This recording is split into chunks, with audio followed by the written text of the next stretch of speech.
നമ്മുടെ സമൂഹത്തിൽ നമുക്ക് ചുറ്റും ജീവിക്കുന്ന, വേദനിക്കുന്ന, നിരാലംബരും രോഗികളുമായ സഹോദരങ്ങളിലേക്ക് നന്മയുടെ കരം നീട്ടുവാൻ ശമരയാൻ ഞങ്ങൾ ഒരുക്കുകയാണ്. പങ്കുവയ്ക്കുന്ന ക്രൈസ്തവ സ്നേഹത്തിൻ്റെ ഈ മഹനീയ സാക്ഷ്യാനുഭവത്തിലേക്ക് ഏവർക്കും സ്വാഗതം.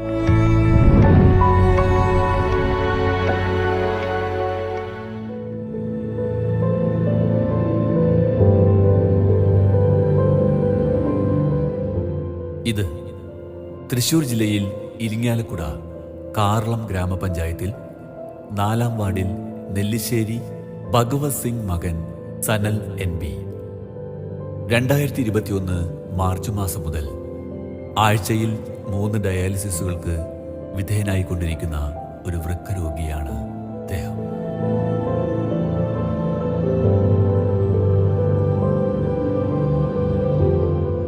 എൻ്റെ പേര് സുനിൽ മാലാന്തറ.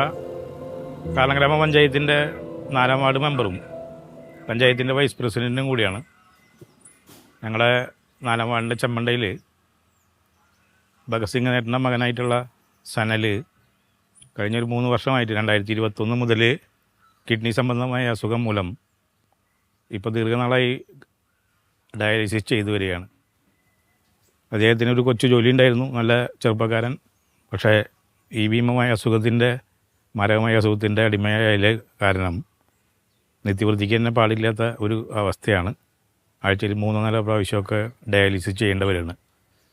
അപ്പോൾ സാമ്പത്തിക ഭദ്രതയില്ലാത്ത ഈ കുടുംബം, ഒരു കൊച്ചുകുട്ടിയാണ്, പെൺകുട്ടി, പഠിക്കുകയാണ്. അപ്പോൾ വളരെ ശോചനീയാവസ്ഥയാണ് വീട്ടിൻ്റെ അവസ്ഥ. അദ്ദേഹത്തിന് ജോലിക്ക് പോകാൻ പറ്റുന്നില്ല. ഡയാലിസിസ് തുടങ്ങിയ സമയം മുതൽ ഇനി കിഡ്നി ട്രാൻസ്പ്ലാന്റ് ചെയ്യുക എന്നൊരു നിവൃത്തിയുള്ളൂ. ഡോക്ടർമാരുടെ നിർദ്ദേശം അങ്ങനെ തന്നെയാണ്. അപ്പോൾ ട്രാൻസ്പ്ലാന്റേഷന് ഭീമമായ പൈസ വരുന്നതുകൊണ്ട് ഇത് കാണുന്ന ഗുഡ്നസ് ടിവിയിലെ പ്രേക്ഷകർ ഇതിനാവശ്യമായ തുക തന്ന് സഹായിക്കണമെന്ന്, ഈ കുടുംബത്തെ രക്ഷിക്കണമെന്നും വിനീതമായി അഭ്യർത്ഥിക്കുകയാണ്.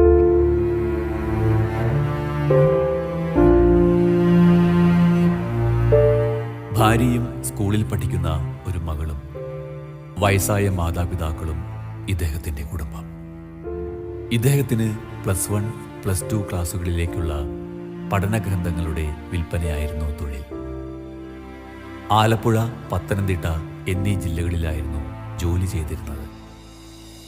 ജോലി സ്ഥലങ്ങളിൽ താമസിച്ചുകൊണ്ട് ആഴ്ചയിലൊന്ന് വീട്ടിൽ വരുന്ന രീതിയിൽ തൻ്റെ ജോലി ഭംഗിയായി നിർവഹിച്ചു വരികയായിരുന്നു. ഇതിനിടയിലായിരുന്നു ചെറിയ തോതിൽ രോഗലക്ഷണങ്ങൾ കാണിച്ചു തുടങ്ങിയത്.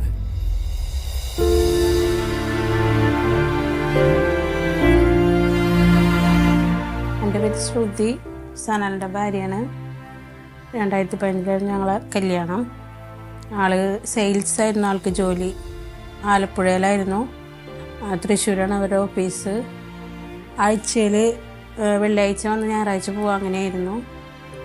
നല്ല ജീവിതമായിരുന്നു. 9 വർഷമായി കല്യാണം കഴിഞ്ഞിട്ട്. ഒരു മോളുണ്ട്. മോള് 3-ാം ക്ലാസ്സിൽ പഠിക്കണേ.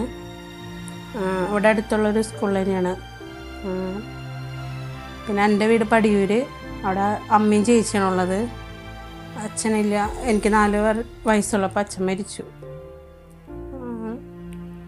ഇവിടെ അച്ഛനമ്മ, അനിയൻ, ഏട്ടൻ, അങ്ങനെയാണ്. പിന്നെ ആൾക്ക് ഇടയ്ക്കിടയ്ക്ക് ഭയങ്കര ഗ്യാസിൻ്റെ പ്രശ്നങ്ങൾ വന്നു തുടങ്ങി. അതാണ് ഫസ്റ്റ് തുടക്കമായിരുന്നത്. പിന്നെ ആൾ ആലപ്പുഴയിലപ്പോൾ ഷുഗർ ഉണ്ടായിരുന്നു ആൾക്ക്. വിവാഹം കഴിക്കുന്ന സമയത്ത് ആൾക്ക് ബാക്ക് പെയിൻ ഉണ്ടായിരുന്ന ആൾ കുറച്ചാൾ ആയുർവേദ മരുന്നൊക്കെ കഴിച്ചിരുന്നു. അത് കഴിഞ്ഞ് പിന്നെ അനിയന് ഷുഗർ നോക്കിയപ്പോൾ ഷുഗർ ഉണ്ടെന്ന് പറഞ്ഞപ്പോൾ ഏട്ടനും ഷുഗർ ചെക്ക് ചെയ്തതാണ്. അപ്പോൾ ഏട്ടനും ഷുഗർ ഉണ്ടായിരുന്നു. അപ്പോൾ മരുന്ന് കഴിക്കുന്നുണ്ടായിരുന്നു. പക്ഷെ അങ്ങനെ കൺട്രോൾഡ് അല്ലായിരുന്നു മരുന്ന്. പിന്നെ ആൾ ആലപ്പുഴയിലാണ്. ഇപ്പം നമ്മൾ ഫോൺ വിളിക്കുമ്പോൾ കഴിച്ചോ എന്ന് ചോദിക്കുമ്പോൾ കഴിച്ചു, അല്ലെങ്കിൽ കാലത്ത് കഴിക്കാൻ മറന്നു, അപ്പോൾ വൈകിട്ട് കഴിക്കാം, അങ്ങനെയൊക്കെ പറയുമായിരുന്നു. പിന്നെ ഇവിടെ വീട്ടിൽ വരുമ്പോഴാണ് നമുക്ക് എടുത്തു കൊടുക്കാൻ പറ്റുള്ളായിരുന്നു. അങ്ങനെ പിന്നെ കുഴപ്പമില്ലാണ്ട് പിന്നെ ആളിടയ്ക്ക് ഒന്ന് ക്ഷീണിക്കും, പിന്നെ വണ്ണം വയ്ക്കും.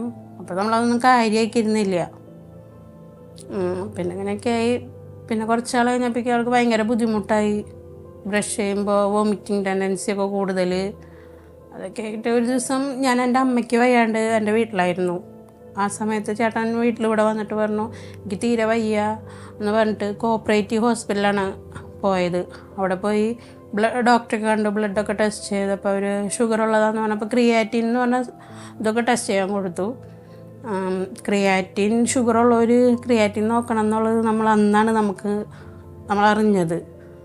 പക്ഷെ ക്രിയാറ്റിനൊക്കെ നോക്കിയപ്പോൾ ആൾക്ക് ഭയങ്കര കൂടുതലായിരുന്നു, 25 ആയിട്ടുണ്ടായിരുന്നു. അപ്പം ഞാൻ കാലുമ്പോൾ നീരൊക്കെ ഉണ്ടായിരുന്നു. പിറ്റേ ദിവസം എന്നെ വന്ന് കൊണ്ടുവന്നു. ഞങ്ങളങ്ങനെ ഹോസ്പിറ്റലിൽ പോയപ്പോൾ എൻ്റെ മേമയുടെ മോള് നേഴ്സ്, അപ്പോൾ അവൾക്ക് അയച്ചു കൊടുത്തപ്പോൾ അവൾ പറഞ്ഞു ഇത്രയ്ക്കൊന്നും വരില്ലേടി, നീ ടെൻഷൻ അടിക്കണ്ട, നീ ആദ്യം വേറൊരു ലാബിലും കൂടി ടെസ്റ്റ് ചെയ്യാൻ പറഞ്ഞു. അവിടെ ടെസ്റ്റ് ചെയ്തപ്പോഴും ക്രിയാറ്റിൻ ഒരു 2 പോയിൻ്റ് കുറവുള്ളൂ. അപ്പോൾ 22 ആയിരുന്നു. പിന്നെ അവൾ പറഞ്ഞു നീ വെച്ചിരിക്കണ്ട, ഇത് ശരിയല്ല എന്ന് പറഞ്ഞു. അപ്പം തന്നെ എന്നിട്ട് ചെയ്യാമെന്ന് നമുക്കറിയില്ല. ആ നേരത്ത് നമുക്കുണ്ടായ ഒരു ടെൻഷൻ. പിന്നെ അപ്പം ഞാൻ അനിയനെ വിളിച്ചു, അനിയൻ വന്നു. അപ്പോൾ അമ്മ പേടിക്കൊന്നും വേണ്ട, നമുക്ക് ഡോക്ടറെ അടുത്തൊക്കെ പോവാം. അപ്പോൾ ആൾ ഭക്ഷണമൊന്നും കഴിക്കില്ല. ആൾക്ക് ചിക്കൻ അങ്ങനത്തെ കഴിക്കുമ്പോൾ വോമിറ്റ് ചെയ്യൽ കൂടുതലായിരുന്നു. നമ്മൾ വിചാരിക്കുക ഫോണൊക്കെ കണ്ട് കിടക്കണ കാരണം ദഹിക്കാത്ത പ്രശ്നം കൊണ്ടാണെന്ന് വിചാരിച്ചിരുന്നത്. പക്ഷെ ഇതിൻ്റെ ഒരു അവസ്ഥകളായിരുന്നു. അങ്ങനെ പെട്ടെന്ന് തന്നെ ഞങ്ങൾ മെഡിക്കൽ കോളേജിലേക്കാണ് പോയത്. അന്നൊരു ഞായറാഴ്ചയായിരുന്നു. അത് കഴിഞ്ഞ് പിറ്റേ ദിവസം ഞങ്ങൾ വെഡ്ഡിങ് ആനിവേഴ്സറി ആയിരുന്നു, 6ാമത്തെ വെഡ്ഡിങ് ആനിവേഴ്സറി.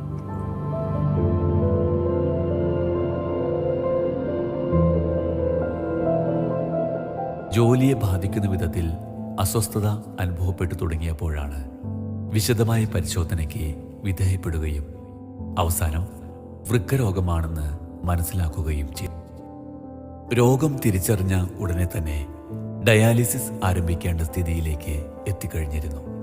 ഇന്ന് ഇത് ആഴ്ചയിൽ ഒരെണ്ണം എന്ന രീതിയിൽ തുടർന്നുകൊണ്ടാണ് ജീവൻ നിലനിർത്തിപ്പോരുന്നത്.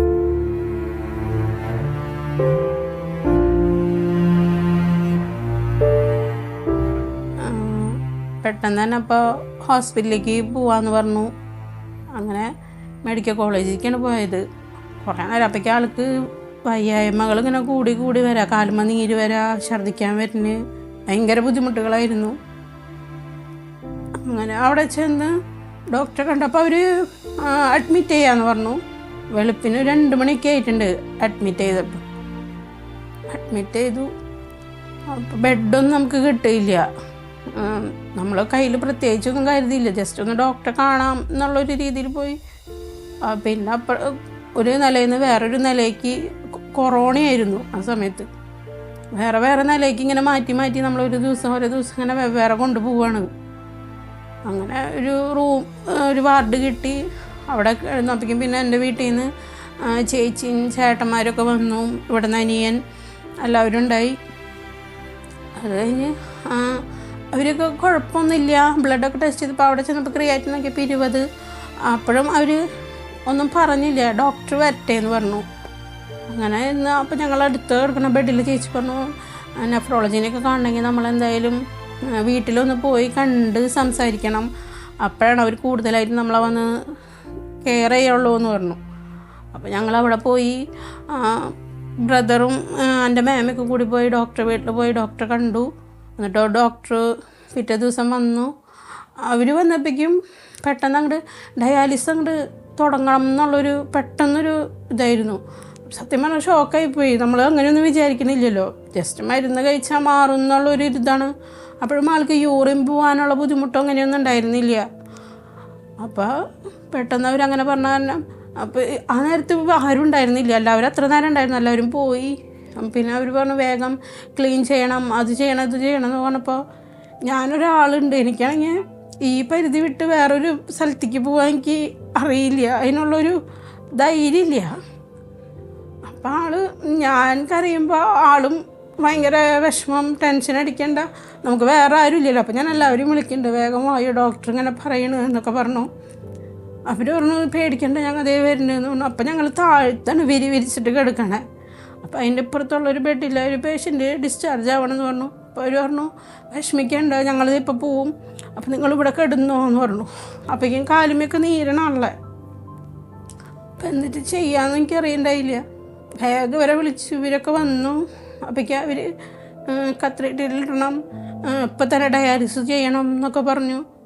അപ്പോഴേക്കും അവർ വേഗം വന്ന് ഇതൊക്കെ ചെയ്ത്, പിന്നെ അപ്പോഴേക്കും കഴുത്തിലാണ് ഇട്ടത്, അല്ലെങ്കിൽ തൊടായ്മ ഇടണമെന്ന് പറഞ്ഞു. തൊടായ്മ ഇട്ടണ്ട, നമുക്ക് കഴുത്തിൽ ചെയ്യാമെന്ന് പറഞ്ഞു. കഴുത്തിൽ അപ്പോഴേക്കും ഇട്ടു. ഡയാലിസിസ് സ്റ്റാർട്ട് ചെയ്യണമെന്ന് പറഞ്ഞു. ആദ്യം 2 മണിക്കൂർ ചെയ്യാം, അത് കഴിഞ്ഞിട്ട് നമുക്ക് പതുക്കെ പതുക്കെ അങ്ങനെ കൂട്ടാമെന്ന് പറഞ്ഞു. വെള്ളം കുറച്ച് കൊടുത്താൽ മതി, വെള്ളത്തിൻ്റെ അളവ് ഭയങ്കര കുറച്ച് മതി എന്ന് പറഞ്ഞു. പക്ഷെ ആൾ ഭക്ഷണം ഒന്നും കഴിക്കാനായിട്ട് അപ്പോൾ കൂട്ടാക്കണില്ല. അപ്പം ടെൻഷനായി. ഞങ്ങൾക്കൊരു മോളും ഇത്രയ്ക്കെല്ലാം ആയിട്ടുള്ളൂ ഡയാലിസിന് കയറ്റാൻ. അപ്പോൾ ഞാൻ പറഞ്ഞു ഞാൻ അകത്തേക്ക് പോവില്ല എന്ന് പറഞ്ഞു. നമുക്കറിയില്ല, അവിടെ നിന്ന് കേൾക്കണ സൗണ്ടുകളൊക്കെ കേൾക്കുമ്പോൾ ശരിക്കും നമുക്ക് പേടിയാവും, ഒരു ജാതി സൗണ്ട്. അപ്പം ഞാൻ എന്നോട് പറഞ്ഞു ഞാൻ കയറില്ല. പിന്നെ അവർ ഒപ്പ് ഇടാനൊക്കെ പറഞ്ഞു. നമ്മൾക്ക് അവർക്ക് എന്തെങ്കിലും വന്നു കഴിഞ്ഞാൽ അതിനവർ ഉത്തരവാദികളല്ല എന്നുള്ള. ഞാൻ പറഞ്ഞു അതൊന്നും ഞാൻ സൈൻ ചെയ്യൂല, ഞാൻ അങ്ങോട്ട് കയറൂല എന്ന് പറഞ്ഞു. എനിക്ക് ചേട്ടൻ്റെ ആ അവസ്ഥയിൽ കാണാൻ എനിക്ക് ഇഷ്ടമില്ല, ഞങ്ങൾ ജീവിച്ച രീതി അങ്ങനെ ആയിരുന്നില്ല. അപ്പോൾ അവർ പറഞ്ഞു, അപ്പം അനിയൻ പറഞ്ഞു സാരില്ല എന്നാണ്. അവൻ കയറി. അത് കഴിഞ്ഞ് കുറച്ച് കഴിഞ്ഞ് പറഞ്ഞു കുഴപ്പമൊന്നുമില്ല, നീ കയറിക്കോ എന്ന് പറഞ്ഞു. നമ്മൾ കയറുമ്പോൾ അപ്പുറത്തൊക്കെ കിടക്കണ ആൾക്കാരുകൾ ഓരോന്ന് കാണിക്കണം, നമുക്ക് പേടിയാവും. ഇപ്പോഴായാലും നമുക്ക് പേടിയാണ്. അപ്പം കാല് കോച്ചി പിടിക്കുക, മസിൽ പിടിക്കുക, അങ്ങനത്തെ കുറേ ബുദ്ധിമുട്ടുകളൊക്കെ ഉണ്ടായിരുന്നു. അങ്ങനെ അവർ 7 ഡയാലിസിസ് അവിടെ ചെയ്യുള്ളൂ എന്ന് പറഞ്ഞു. അത് കഴിഞ്ഞിട്ട് നമ്മളടുത്ത് വല്ല ഹോസ്പിറ്റലുണ്ടെങ്കിൽ അവിടേക്ക് മാറണമെന്ന് പറഞ്ഞു.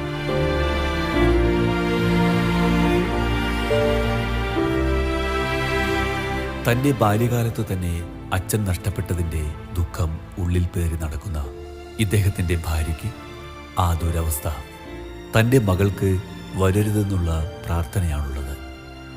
ഭാര്യയുടെ ബ്ലഡ് ഗ്രൂപ്പുമായി മാച്ച് ചെയ്യാത്തതുകൊണ്ട് അതിനുള്ള സാധ്യത ഇല്ലാതെ പുറത്തുനിന്നും ലഭിക്കണമെങ്കിൽ ഭീമമായ തുക നൽകണം. അതിനാൽ തന്നെ ഇവർ ആകെ പരിഭ്രാന്തിയിലുമാണ്. ഈ അവസ്ഥയിലാണ് ഇവർ ഗുഡ്നസ് ടിവിയെ സമീപിച്ചത്.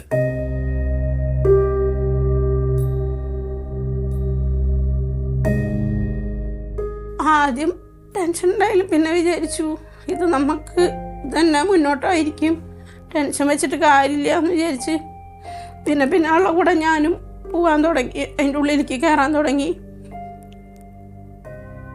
അങ്ങനെ ഡയാലിസിസ് അവിടെ ചെയ്തു.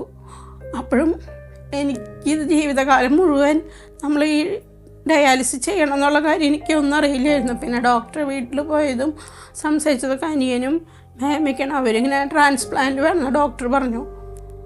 അതാണ് ഇനിയൊരു പോകാൻ വഴിയുള്ളൂ എന്ന് പറഞ്ഞു. പക്ഷെ നമുക്ക് അറിയണ്ടായിരുന്നില്ല അങ്ങനെയാണോ എന്നൊന്നും അറിയണ്ടായില്ല. ഞാനായാലും ചേട്ടനായാലും വിചാരിച്ചത് കുറച്ച് നാൾ ഡയാലിസിസ് ചെയ്ത് കഴിഞ്ഞ് കഴിഞ്ഞാൽ മാറും എന്നുള്ളൊരു ധാരണയായിരുന്നു. അത് കഴിഞ്ഞ് കുഴപ്പമൊന്നുമില്ല, വീട്ടിൽ വന്നു. പിന്നെ അശ്വിനിയിലെ ഡോക്ടറെ കണ്ടു. നമ്മളിപ്പോൾ പുല്ലൂർ മിഷൻ ഹോസ്പിറ്റലാണ് ഡയാലിസിസ് ചെയ്യണത്. അവിടെയാണ് വരുന്നുണ്ട് ആഴ്ചയിൽ ഒരു ദിവസം. അപ്പോൾ ഡോക്ടർ പറഞ്ഞു, ഡോക്ടർ പോയി കണ്ട് അനിയനൊക്കെ ശരിയാക്കി പുല്ലൂർ നമുക്ക് ഡയാലിസിസ് ചെയ്യാമെന്നുള്ള രീതിയൊക്കെ ആക്കി. മാർച്ച് 23 തൊട്ടൊരു ഫസ്റ്റ് ഡയാലിസിസ് ചെയ്തത്. ഏപ്രിൽ 6 നമ്മൾ ഇവിടെ പുല്ലൂർ വന്നിട്ട് ഡയാലിസിസ് ചെയ്തു 2021. ഡയാലിസിസ് ചെയ്ത് കഴിഞ്ഞാൽ പിന്നെ നമ്മൾ ഡോക്ടറിന് ആളെ കണ്ടിട്ടുണ്ടായിരുന്നില്ല ഡോക്ടർ. അപ്പോൾ കാണാൻ ചെന്നപ്പോഴാണ് ഡോക്ടർ ചോദിച്ചത് എന്തായി തീരുമാനം, ട്രാൻസ്പ്ലാന്റിന് ഓക്കെ അല്ലേ എന്ന് ചോദിച്ചു. താൻ കൊടുക്കാൻ തയ്യാറല്ലേ എന്ന് ചോദിച്ചു. അപ്പോൾ സത്യം പറഞ്ഞാൽ നമ്മൾ ഞെട്ടിപ്പോയി. അങ്ങനെ ഒരു ഇത് വേണമെന്ന് നമുക്കറിയില്ലല്ലോ. അപ്പം ഞാനപ്പോൾ പറഞ്ഞു ഓക്കെ ആണെന്ന് പറഞ്ഞു. പക്ഷേ ആളുടെ ബ്ലഡ് ഗ്രൂപ്പ് O പോസിറ്റീവാണ്, ഞാൻ A പോസിറ്റീവാണ്, അപ്പോൾ പറ്റില്ല. പക്ഷെ അത് വിചാരിച്ചിട്ട് ഞങ്ങൾ കൊടുക്കില്ല എന്നല്ല, കൊടുക്കാമെന്ന് പറഞ്ഞു. പിന്നെ നമ്മൾ ഡോക്ടർ പറഞ്ഞു അപ്പോൾ അതിൻ്റെ കാര്യങ്ങൾക്ക് മുന്നോട്ട് പൊക്കോന്ന് പറഞ്ഞു. അത് കഴിഞ്ഞ് ഞങ്ങൾ ലിസി ഹോസ്പിറ്റലിൽ പോയി. അവിടെ ചെന്ന് ഡോക്ടറെ കണ്ടു. അപ്പോൾ ഫാമിലി മെമ്പേഴ്സ് ആരെങ്കിലും ഉണ്ടെങ്കിൽ അതാണ് നല്ലത് നമുക്ക് വയ്ക്കാനായിട്ട് എന്ന് പറഞ്ഞു. അപ്പോൾ ഞാൻ A പോസിറ്റീവാന്ന് പറഞ്ഞു. അപ്പോൾ അവർ പറഞ്ഞു A പോസിറ്റീവ് അല്ല, O പോസിറ്റീവായ കാരണം O പോസിറ്റീവ് തന്നെ വേണമെന്ന് പറഞ്ഞു. അത് കഴിഞ്ഞ് ഞങ്ങൾ അവിടെ നിന്ന് രാജഗിരി ഹോസ്പിറ്റലിൽ പോയി. ഞങ്ങൾ ഇപ്പോൾ ഇവിടെ ഡയാലിസിസ് ചെയ്യുന്നിടത്തൊരു ചേട്ടൻ പറഞ്ഞു രാജഗിരിയിൽ പൈസ ഇത്തിരി എമൗണ്ട് കുറവുണ്ട് മറ്റുള്ള ഹോസ്പിറ്റലിലേക്കാളും എന്ന് പറഞ്ഞിട്ട് അവിടെ പോയി അന്വേഷിച്ചപ്പോഴും അവർ പറഞ്ഞു ബ്ലഡ് റിലേഷനിലുള്ള ആരെങ്കിലും വേണം, ആരെങ്കിലും. ഇപ്പം അനിയന് ഷുഗറുള്ള കാരണം അനിയനെ എടുക്കാൻ പറ്റില്ല. പിന്നെ അച്ഛനും ഏജ് ഓവറായി, പിന്നെ അമ്മയ്ക്ക് ഷുഗർ ഉണ്ട് ഓൾറെഡി. അമ്മയ്ക്കൊരു 25 വർഷത്തേക്കാളും മേലെ എന്ന് പറയുന്നത് കേട്ടിട്ടുണ്ട് ഷുഗർ. കുറച്ച് നാൾ പൈസയൊന്നും ഇല്ലാത്ത ഭയങ്കര ബുദ്ധിമുട്ടുകൾ നമുക്കിങ്ങനെ. ഡയാലിസിന് ഫസ്റ്റ് ചാർജ് 800 രൂപയായിരുന്നു പുല്ലൂർ, അപ്പം അത് 900 അപ്പോൾ നമുക്ക് പൈസയ്ക്ക് ഭയങ്കര ബുദ്ധിമുട്ടായ കാരണം കുറച്ച് നാൾ എവിടെയും ഹോസ്പിറ്റലൊന്നും പോയിരുന്നില്ല. ഇങ്ങനെ ഡയാലിസിന് തന്നെ പോയി. പിന്നെ കുറേ ഇങ്ങനെ ആലോചിച്ചപ്പോൾ നമ്മളിങ്ങനെ ഡയാലിസിസ് തന്നെ ചെയ്ത് മുന്നോട്ട് പോകാമെന്ന് പറഞ്ഞാൽ ഭയങ്കര പാടാണ്. ജീവിതകാലം മുഴുവൻ നമ്മൾ ചെയ്യേണ്ടി വരും. ട്രാൻസ്പ്ലാന്റ് ആകുമ്പോൾ നമുക്ക് മോളിപ്പോൾ 3 ക്ലാസ്സിൽ പഠിക്കണുള്ളൂ. അവൾക്ക് ഇനിയും ഉയരങ്ങളിലെത്താനുള്ളതാണ്. അപ്പോൾ അവൾ അച്ഛൻ കൂടെ ഉണ്ടാവണം. അപ്പം എൻ്റെ അനുഭവം എന്ന് വെച്ചാൽ എനിക്ക് 4 വയസ്സുള്ളപ്പോൾ അച്ഛൻ മരിച്ച കാരണം പിന്നെ നമ്മൾ അച്ഛാന്ന് വിളിക്കണമെങ്കിൽ ഇവിടെ വന്നിട്ട് ഞാൻ അച്ഛനെ ആണ് അച്ഛാന്ന് വിളിച്ചിട്ടുള്ളത്. അപ്പം നമുക്ക് ആ ഒരു വിഷമം ഉണ്ടാവരുതല്ലോ എന്നുള്ള രീതിയിൽ ഞങ്ങളങ്ങനെ മെഡിക്കൽ ട്രസ്റ്റ് ഹോസ്പിറ്റലിൽ പോയി. അപ്പോൾ അവർ പുറത്തുനിന്നായാലും ഡോണറെ സ്വീകരിക്കും എന്ന് പറഞ്ഞു. അപ്പോൾ നമ്മളവിടെ പോയി. അവിടെ ആയാലും ഒരു 10 ലക്ഷം രൂപയൊക്കെയാണ് അവർ ട്രാൻസ്പ്ലാന്റിന് മാത്രം പറയണേ. പിന്നെ നമ്മൾ ഡോണർക്ക് കൊടുക്കേണ്ട ഒരു എമൗണ്ട് ഉണ്ട്. പിന്നെ അത് കഴിഞ്ഞ് വർക്കപ്പ് അങ്ങനെ ഓരോ കാര്യങ്ങളെന്ന് പറഞ്ഞിട്ട് 1.5 വർഷം മുന്നേ ഞങ്ങളവിടെ വർക്കപ്പ് ചെയ്തിരുന്നു. ഒരു ഫുൾ ബോഡി ചെക്കപ്പ് പോലെ ഒരു 50,000 രൂപയുടെ അടുത്തുള്ള ഒരു വർക്കപ്പൊക്കെ ചെയ്തു. അത് കഴിഞ്ഞപ്പോൾ ഒരു പറഞ്ഞു ഡോണറിങ് കൊണ്ട് വന്നാൽ മതി എന്ന് പറഞ്ഞു. അതിനിടയിൽ ഓരോ പ്രാവശ്യം ഓരോ വയ്യായികൾ ഇങ്ങനെ നമ്മൾ ഡയാലിസിസ് ചെയ്തുകൊണ്ടിരിക്കില്ലേ, നമുക്ക് ക്ഷീണം വരാം, ഓരോരോ ബുദ്ധിമുട്ടുകൾ ഉണ്ടാവാറുണ്ടായിരുന്നു. അങ്ങനെ വർക്കപ്പൊക്കെ ചെയ്ത് കഴിഞ്ഞ് വന്നു. പിന്നെ ആൾക്കപ്പോഴേക്കും ശ്വാസമുട്ട് വന്നു. അതതിന് മുന്നേ ശ്വാസമുട്ട് വന്നിരുന്നു. ആൾക്ക് 2 ഡയാലിസിസ് ഉണ്ടായിരുന്നുള്ളൂ. പിന്നെ ശ്വാസമുട്ട് വന്നു കഴിഞ്ഞപ്പോൾ വെയിറ്റ് പെട്ടെന്ന് വെള്ളം കുടിച്ചത് ഇത്തിരി കൂടിപ്പോയ കാരണം ശ്വാസമുട്ട് വന്നപ്പോൾ ആൻജിയോഗ്രാം ചെയ്ത് നോക്കി. അത് ഹാർട്ട് ഹോസ്പിറ്റലായിരുന്നു ആൻജിയോഗ്രാം ചെയ്തത്. അവിടെ അത് ചെയ്ത് അപ്പോൾ കുഴപ്പമൊന്നുമില്ല എന്ന് പറഞ്ഞു. വെയിറ്റ് കൂടേണ്ടി എന്ന് പറഞ്ഞു. അപ്പോൾ ആഴ്ചയിൽ 3 ഡയാലിസിസ് ആക്കി. പിന്നെ അങ്ങനെ ബുദ്ധിമുട്ടുകളൊന്നും വന്നിട്ടില്ല. പിന്നെ എന്നാലും ഇടയ്ക്ക് ഒരു 3 ദിവസത്തെ ഗ്യാപ്പൊക്കെ ഡയാലിസിന് വരുമ്പോഴാണ് പിന്നെ ഇത്തിരി വെയിറ്റ് കൂടുക. അപ്പോൾ എപ്പോഴും ഞാൻ പറയാം അധികം വെള്ളം കുടിക്കരുതിട്ടാ. അന്നത്തെ പോലെ ആയിക്കഴിഞ്ഞാൽ നമ്മളതിൽ പൈസയും എല്ലാം വേണം. അപ്പോൾ പിന്നെ അത് ശ്രദ്ധിച്ച് അങ്ങനെ പോയി. പിന്നെ ഇപ്പോൾ ഒരു 2 മാസം ആവണുള്ളൂ. ആദ്യം മെഡിക്കൽ ട്രസ്റ്റിൽ അഡ്മിറ്റായി. ആൾക്ക് ഭയങ്കര പെട്ടെന്ന് ക്ഷീണമായി. ഇപ്പോൾ HB പെട്ടെന്ന് അങ്ങോട്ട് കുറഞ്ഞു. അപ്പോൾ ഇവിടെ ഡോക്ടറെ കണ്ട് 2 മാസം മരുന്ന് കഴിച്ചു, ഇഞ്ചക്ഷനൊക്കെ ചെയ്തു. അപ്പോൾ ആൾ പറഞ്ഞു ചിലപ്പോൾ ഒരു അൾസറിൻ്റെ ഉണ്ടാവാം, അതാണ് ഇങ്ങനെ ക്ഷീണം എന്ന് പറഞ്ഞു. HB ഇങ്ങനെ പെട്ടെന്ന് ഒരു 6 ആയി. 12 ഉണ്ടായിരുന്നത് പെട്ടെന്ന് ഒരു 6 അപ്പോൾ ആൾ ഭയങ്കര ക്ഷീണമായപ്പോൾ നമ്മൾ കണ്ടിരുന്ന ആളല്ല. പിന്നെ നമ്മൾ കാണുമ്പോൾ ഭയങ്കര ക്ഷീണം, ഭക്ഷണം കഴിക്കില്ല, സത്യം രാത്രി ഉറക്കം എന്ന് പറയുന്നതില്ല. ഇരുന്ന് നേരം വെളുപ്പിക്കുകയാണ്. അപ്പോൾ കഴിഞ്ഞ ദിവസമൊക്കെ ഇരുന്ന് നേരം വെളുപ്പിച്ചു. ആൾ പറഞ്ഞു ഉറക്കം വരുന്നില്ല. അപ്പം നമ്മൾ ടെൻഷൻ അടിക്കണ്ട. ഇപ്പം ഞാനും ഉറങ്ങാതിരിക്കല്ലേ. പിന്നെ നമ്മൾ ഉറക്ക ഗുളിക കഴിച്ചു കഴിഞ്ഞാൽ പിന്നെ അതിനഡിക്റ്റാവും. അത് കിട്ടിയില്ലാണ്ട് ഉറങ്ങാൻ പറ്റാത്ത അവസ്ഥയാവും. അത് കുറച്ച് നാൾ കഴിച്ച് കഴിഞ്ഞാൽ പിന്നെ അതുതന്നെ വേണം. പിന്നെ അതില്ലാണ്ട് ഉറങ്ങാൻ പറ്റാത്ത അവസ്ഥയൊക്കെ ആവും. ഇപ്പോൾ ഒരു 2 മാസത്തിൻ്റെ അടുത്തായിട്ടാണ് തീരെ ഉറക്കം എന്ന് പറയുന്നതില്ല. പകൽ കുറച്ച് നേരം ഒന്ന് കിടന്ന് നമ്മൾ രാത്രി തീരെ ഉറങ്ങാണ്ടാവുമ്പോൾ പകലൊന്ന് കുറച്ച് നേരം കിടക്കും, അങ്ങനെ ഉറങ്ങും. അങ്ങനെ രാത്രി ഉറക്കില്ല എന്ന് പറഞ്ഞാൽ സമയം പോവില്ല നമുക്ക് ഉറങ്ങാത്ത കാരണം. ഇങ്ങനെ സമയം നോക്കി പിന്നെ കാലൊഴിഞ്ഞ് കൈയൊഴിഞ്ഞ് പിന്നെ ഛർദ്ദിക്കാൻ വരുന്ന് അങ്ങനെ എന്നും ഓരോരോ പ്രശ്നങ്ങളായിട്ട് അങ്ങനെ മുന്നോട്ട് പോവാണ്. അങ്ങനെ ഇപ്പോൾ മെഡിക്കൽ ട്രസ്റ്റിൽ എന്നിട്ട് പോയി ഞങ്ങൾ എൻഡോസ്കോപ്പി ചെയ്തു, കൊളോണോസ്കോപ്പി ചെയ്തു. അതൊക്കെ ചെയ്ത് കഴിഞ്ഞപ്പോൾ പറഞ്ഞു കുഴപ്പമൊന്നുമില്ല, അൾസറിൻ്റെ ഉണ്ട്. പിന്നെ കൊളോണോസ്കോപ്പിയിലാണ് കുടലിൻ്റെ ഉള്ളിലൊക്കെ കുറച്ച് ചെറിയ എന്തോ കുരുക്കൾ പോലെയൊക്കെ ഉണ്ട് എന്ന് പറഞ്ഞു. ഇപ്പം അതിന് മരുന്ന് കഴിക്കാൻ പറഞ്ഞു. വേറെ പ്രശ്നമൊന്നുമില്ല. പിന്നെ ഇപ്പം ഡയാലിസിസുകാർക്ക് ഇങ്ങനെ ഓരോരുത്തർക്കും ഓരോ പ്രശ്നങ്ങൾ നമുക്കിങ്ങനെ പിന്നാലേക്ക് വന്നുകൊണ്ടിരിക്കുന്നതാണ് പറയുന്നത്.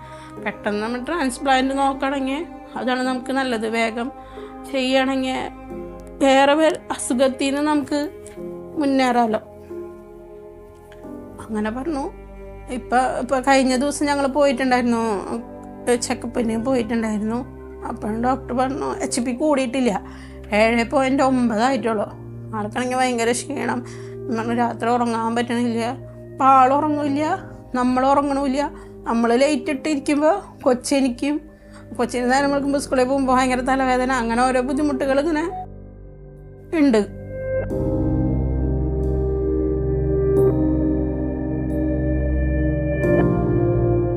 ശമരിയൻ പ്രോഗ്രാമിലൂടെ ഒരാശ്വാസം ഇവർക്കുണ്ടാകുമെന്നുള്ള ഒരു പ്രതീക്ഷയിലാണ് ഇവർ. ഇത്തരം കഷ്ടതകളിൽ കഴിയുന്നവരെ ഒരിക്കലും കൈവിടാത്ത നല്ലവരായ പ്രേക്ഷകരിൽ പ്രതീക്ഷയർപ്പിച്ച് ഇവർ പ്രാർത്ഥനാപൂർവം കാത്തിരിക്കുന്നു. സമാധാനമായി മുന്നോട്ടു പോയിരുന്ന ഇവരുടെ ജീവിതയാത്രയെ പ്രതിസന്ധിയിലാക്കിയ ഈ ദുരവസ്ഥ നമ്മെ വേദനിപ്പിക്കുന്നതാണ്.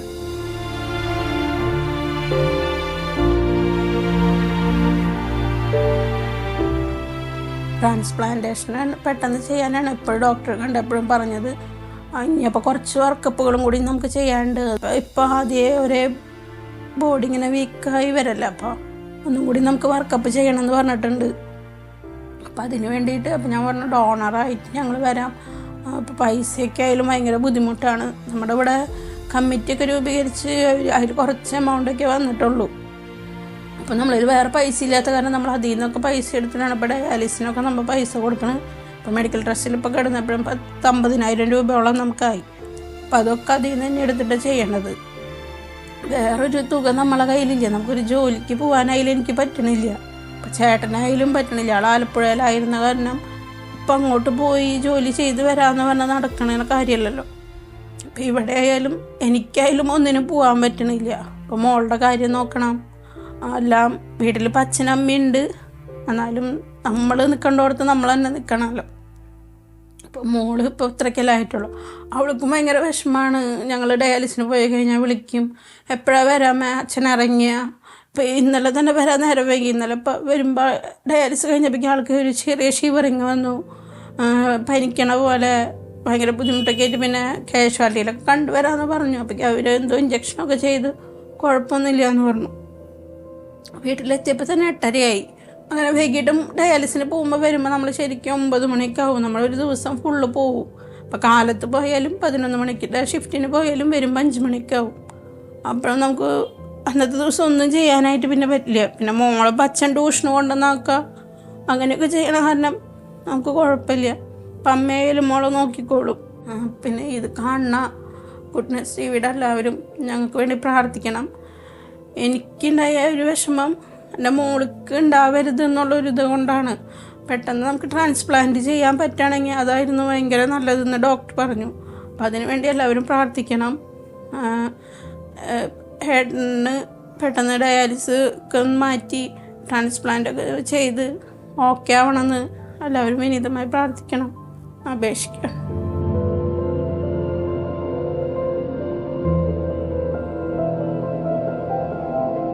വയസ്സായ മാതാപിതാക്കൾക്ക് ഒന്നും ചെയ്യാൻ പറ്റാത്ത സ്ഥിതി.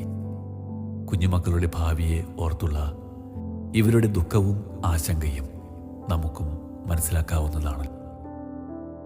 ഈ പ്രതിസന്ധി ഘട്ടത്തിൽ പ്രത്യാശയുടെ പ്രകാശമായി മാറുവാൻ നമ്മുടെ നല്ലവരായ പ്രേക്ഷകർക്ക് ആകും എന്ന് നമുക്ക് വിശ്വസിക്കാം. ഇതുതന്നെയാണ് നമ്മുടെ പ്രത്യേകതയും ചൈതന്യവും.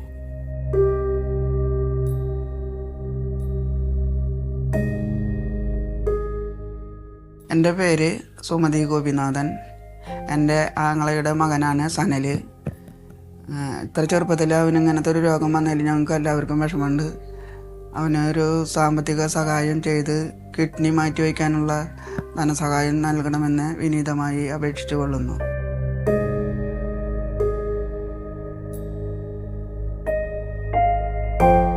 ദൈവം നമ്മൾക്ക് കനിഞ്ഞു നൽകിയ സമാധാനവും സ്നേഹവും മറ്റുള്ളവരിലേക്ക് പകർന്നു നൽകി അവിടുത്തെ ഹിതം നിറവേറ്റപ്പെടുവാൻ നമ്മളിലൂടെ ഇടവരട്ടെ എന്ന് ആശംസിക്കുകയും പ്രാർത്ഥിക്കുകയും ചെയ്യുന്നു.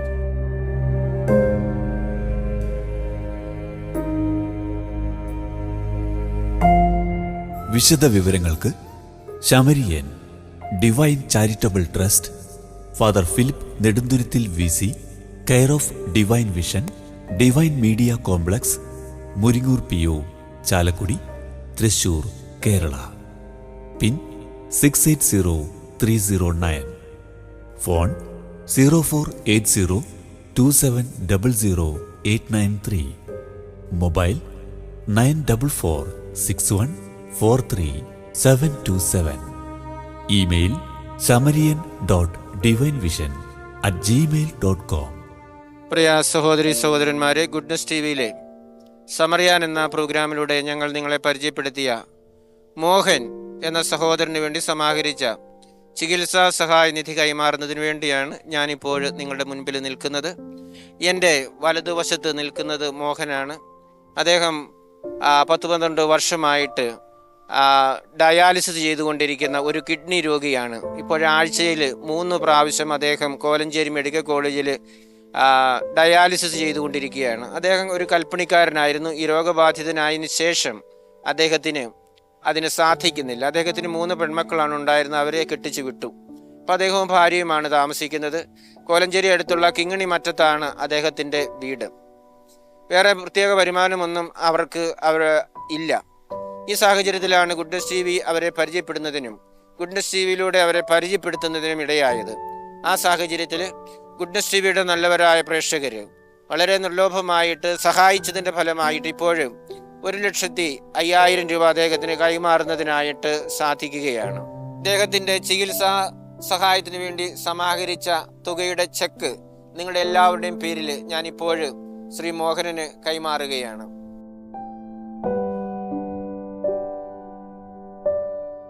ഈ അവസരത്തിൽ നിങ്ങൾക്കെല്ലാവർക്കും ഗുഡ്നസ് TVയുടെ പേരിൽ ഞാൻ നന്ദി പറയുകയാണ്.